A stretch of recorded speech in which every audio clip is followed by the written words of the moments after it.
Halo, ketemu lagi dengan channel Motivasi 1%. Bersama saya, Freddy dari channel Motivasi 1%. Di mana kita di hari ini akan membahas topik yang sangat ditunggu-tunggu buat Sobat Motivasi 1%, yaitu teruslah belajar.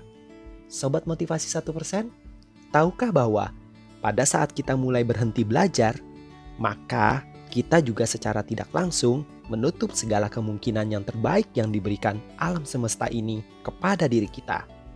Sedangkan sebaliknya, dengan terus belajar, maka kita pun membuka segala peluang yang ada untuk mengisi diri kita, agar mendapatkan segala sesuatu yang positif dari alam semesta ini.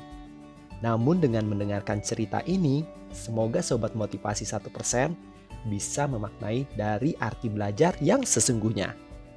Yuk mari kita bersama-sama untuk menyimak cerita berikut ini secara mendalam. Mari kita mulai. Di dalam kehidupan kita ini, kita pasti pernah mengalami yang namanya kegagalan. Kegagalan yang kita alami seringkali bukan disebabkan kurangnya kemampuan atau usaha kita. Tapi, kegagalan ini bisa disebabkan kurangnya pengetahuan yang kita miliki. Mungkin juga kita telah menjadi orang yang enggan untuk belajar sesuatu hal yang baru. Sehingga pengetahuan yang kita punya sangatlah terbatas. Sementara kemajuan sudah semakin pesat di mana-mana. Itulah pentingnya kita untuk terus belajar, untuk membuka diri kawan. Karena banyak hal yang baru yang bisa kita dapatkan, asalkan kita tidak pernah menyerah. Teruslah belajar atau kita akan tertinggal. Karena selama kita masih hidup, kita masih perlu terus menambah setiap kapasitas yang ada di dalam diri kita. Manfaatkan waktu dan semua peluang yang ada. Hidup adalah proses pembelajaran untuk memperbaiki diri kita ke arah yang lebih baik. Jangan takut untuk berubah kawan, apabila perubahan itu menuju hal yang positif. Karena kita belajar bukan untuk menjadi sempurna, tapi untuk menjadi pribadi yang lebih baik dari sebelumnya. Pribadi yang matang dan pantang menyerah. Pribadi yang matang adalah pribadi yang bijak dalam melihat segala sesuatunya.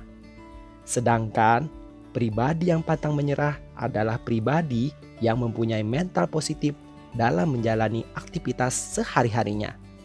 Tetaplah menjadi pribadi yang rendah hati. Pribadi yang terus belajar akan nilai-nilai penting dari sebuah kebaikan. Terus belajar bukan berarti kita bodoh atau kurang pandai. Namun justru kita adalah pribadi yang siap untuk menjadi sebongkah intan. Walaupun diterpa angin dan badai di setiap permasalahan yang ada, kita menjadi kuat dan tetap bersinar dalam menghadapi segala situasi yang ada. Kegagalan pun akhirnya dapat kita lewati dengan mudah apabila kita terus menjadi pribadi yang pembelajar. Pribadi yang menjadi nilai tambah bagi orang sekitar kita. Pribadi yang selalu positif dalam memaknai arti dari setiap situasi yang datang kepada diri kita. Demikian channel Motivasi 1% bercerita. Semoga cerita ini bermanfaat buat Sobat Motivasi 1%. Dan apabila teman-teman ingin mendengarkan Motivasi 1% di setiap harinya, maka silakan tekan tombol subscribe yang berada di bawah ini. Terima kasih. Salam sehat dan bahagia buat kita semua.